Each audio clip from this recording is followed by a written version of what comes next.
Assalamualaikum warahmatullahi wabarakatuh.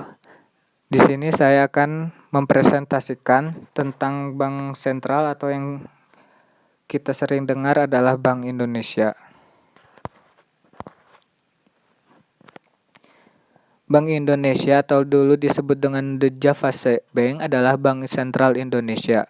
Status dan kedudukan Bank Indonesia adalah sebagai lembaga negara yang independen sesuai dengan Undang-Undang Nomor 23 Tahun 99 tentang Bank Indonesia. Dinyatakan berlaku pada tanggal 17 Mei 1999. Bank Indonesia mempunyai otonomi penuh dalam merumuskan dan melaksanakan setiap tugas dan wewenangnya. Undang-undang ini telah memberikan kedudukan khusus Bank Indonesia yang diperlukan agar Bank Indonesia dapat melaksanakan peran dan fungsinya sebagai otoritas moneter secara lebih efektif dan efisien. Selanjutnya, sebagai badan hukum, Bank Indonesia berwenang menetapkan peraturan-peraturan hukum yang merupakan pelaksanaan dari undang-undang yang mengikat seluruh masyarakat luas sesuai dengan tugas dan wewenangnya. Bank Indonesia mempunyai satu tujuan tunggal, yaitu mencapai dan memelihara kestabilan nilai rupiah.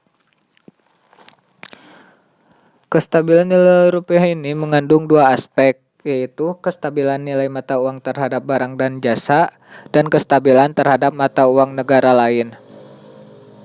Aspek pertama tercermin pada perkembangan laju inflasi, sementara aspek kedua tercermin pada perkembangan nilai tukar rupiah terhadap mata uang negara lain.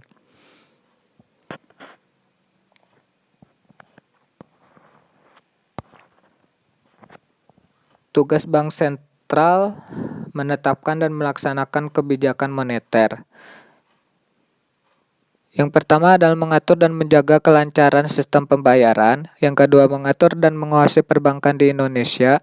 Dan ketiganya perlu diintegrasi agar tujuan mencapai dan memelihara kestabilan nilai rupiah dapat dicapai secara efektif dan efisien.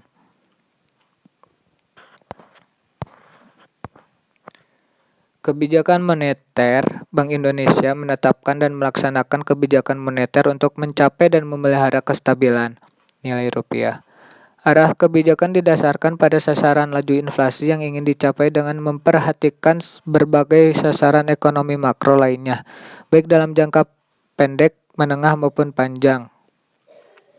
Implementasi kebijakan moneter dilakukan dengan menetapkan sasaran operasional, yaitu uang primer atau base money, dan selanjutnya mengamati perkembangan indikator-indikator yang memberikan tekanan pada harga dan nilai tukar rupiah.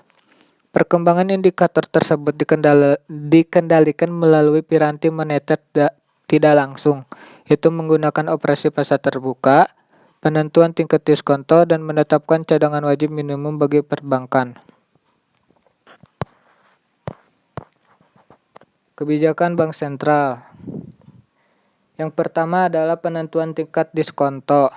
Salah satu fasilitasnya yaitu adanya tingkat bunga diskonto yang maksudnya adalah tingkat bunga yang ditetapkan pemerintah atas bank umum yang meminjam ke bank sentral. Jika pemerintah ingin menambah jumlah uang beredar, maka pemerintah melakukan suatu cara, yaitu menurunkan tingkat bunga pinjaman atau tingkat diskonto. Dengan tingkat bunga pinjaman yang lebih murah, maka keinginan bank-bank untuk meminjam uang dari bank sentral menjadi lebih besar sehingga jumlah uang yang beredar bertambah dan sebaliknya. Selanjutnya adalah penetapan cadangan wajib minimum atau dalam kebijakan ini mewajibkan setiap bank mencadangkan sejumlah aktiva lancar yang besarnya adalah persentase tertentu dari kewajiban segaranya. Kebijakan ini tertuang dalam ketentuan giro wajib minimum atau GWM sebesar 5% dari dana pihak ketiga yang diterima bank yang wajib dipelihara dalam rekening bank yang bersangkutan di Bank Indonesia.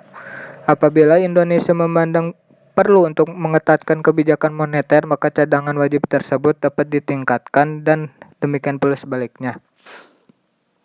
Dan yang ketiga adalah operasi pasar terbuka atau OPT. OPT dilaksanakan untuk mempengaruhi likuiditas rupiah di pasar uang, yang pada gilirannya akan mempengaruhi tingkat suku bunga.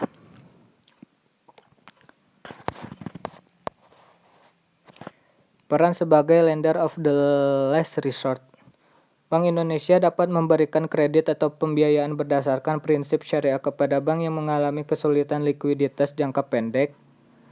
Pinjaman tersebut berjangka waktu maksimal 90 hari dan bank penerima pinjaman wajib menyediakan agunan yang berkualitas tinggi serta mudah dicairkan dengan nilai sekurang-kurangnya sama dengan jumlah pinjaman.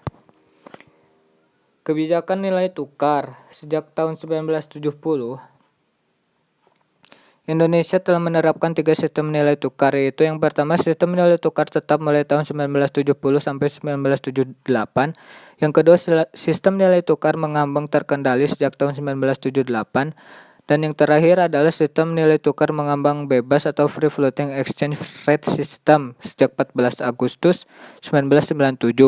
Dengan diberlakukannya sistem yang terakhir ini, nilai tukar rupiah sepenuhnya ditentukan oleh pasar sehingga kurs yang berlaku adalah benar-benar pencerminan keseimbangan antara kekuatan penawaran dan permintaan.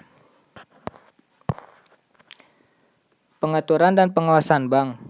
Bank Indonesia berwenang menetapkan ketentuan-ketentuan perbankan dengan menjunjung tinggi prinsip kehati-hatian. Berkaitan dengan kewenangan di bidang perizinan, selain memberikan dan mencabut izin usaha bank, Bank Indonesia juga dapat memberikan izin pembukaan, penutupan, dan pemindahan kantor bank, memberikan persetujuan atas kepemilikan dan kepengurusan bank, serta memberikan izin kepada bank untuk menjalankan kegiatan-kegiatan usaha tertentu. Di bidang pengawasan, Bank Indonesia melakukan pengawasan langsung maupun tidak langsung. Pengawasan langsung dilakukan baik dalam bentuk pemeriksaan secara berkala maupun sewaktu-waktu bila diperlukan. Pengawasan tidak langsung dilakukan melalui penelitian, analisis, dan evaluasi terhadap laporan yang disampaikan oleh bank. Dan yang terakhir adalah upaya restrukturisasi perbankan. Sebagai upaya membangun kembali kepercayaan masyarakat terhadap sistem keuangan dan perekonomian Indonesia, Bank Indonesia telah menempuh langkah restrukturisasi perbankan yang komprehensif. Restrukturisasi perbankan tersebut dilakukan melalui upaya memulihkan kepercayaan masyarakat, program rekapitalisasi, program restrukturisasi kredit, penyempurnaan ketentuan perbankan, dan peningkatan fungsi pengawasan bank. Sekian yang dapat saya sampaikan. Mohon maaf atas kekurangannya. Assalamualaikum warahmatullahi wabarakatuh.